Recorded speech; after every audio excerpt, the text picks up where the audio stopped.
Iran ও মধ্যপ্রাচ্যের চলমান সংঘাতের প্রভাব পড়তে শুরু করেছে বৈশ্বিক খাদ্য নিরাপত্তা ব্যবস্থায়। নরওয়ে ভিত্তিক সার উৎপাদনকারী প্রতিষ্ঠান ইয়ারা ইন্টারন্যাশনালের প্রধান নির্বাহী সভেইন তোরে জানিয়েছেন, এই যুদ্ধ দীর্ঘায়িত হলে ফসল উৎপাদনে সরাসরি নেতিবাচক প্রভাব পড়বে। উদ্ভূত পরিস্থিতিতে দরিদ্র দেশগুলোতে খাদ্যের দাম কমানোর জন্য বিশ্ব নেতাদের দ্রুত কার্যকর পদক্ষেপ নেওয়ার আহ্বান জানান তিনি।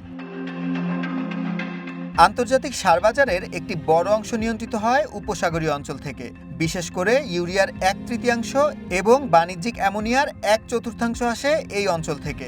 ইয়ারা প্রধানের মতে, কৌশলগতভাবে গুরুত্বপূর্ণ হরমুজ প্রণালী যদি 1 বছর বন্ধ থাকে, তবে তা বৈশ্বিক কৃষিখাতে মহা বিপর্যয় ডেকে আনবে। প্রয়োজনীয় সারের অভাবে অনেক ক্ষেত্রে ফসলের ফলন অর্ধেকে নেমে যেতে পারে।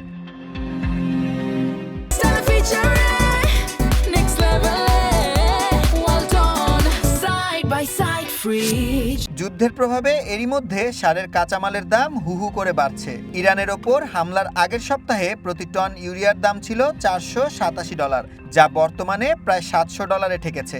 অর্থাৎ মাত্র কয়েকদিনে টন প্রতি বেড়েছে $210-এরও বেশি। কাতার ও ইরানে উৎপাদন হ্রাস এবং প্রাকৃতিক গ্যাসের মূল্যবৃদ্ধি এই সংকট আরও ঘনীভূত করেছে। বিশ্লেষকরা বলছেন, সার শিল্প এখন দ্বিমুখী সংকটের মুখে। একদিকে কাঁচামালের সরবরাহ বন্ধ হওয়া, অন্যদিকে নাইট্রোজেন সংগ্রহের জন্য প্রয়োজনীয় গ্যাসের উচ্চ মূল্য।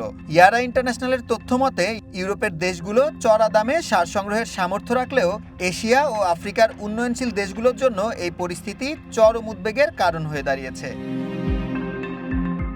সুলাইমান সবুজ, ওয়ান ইন্টারন্যাশনাল ডেস্ক।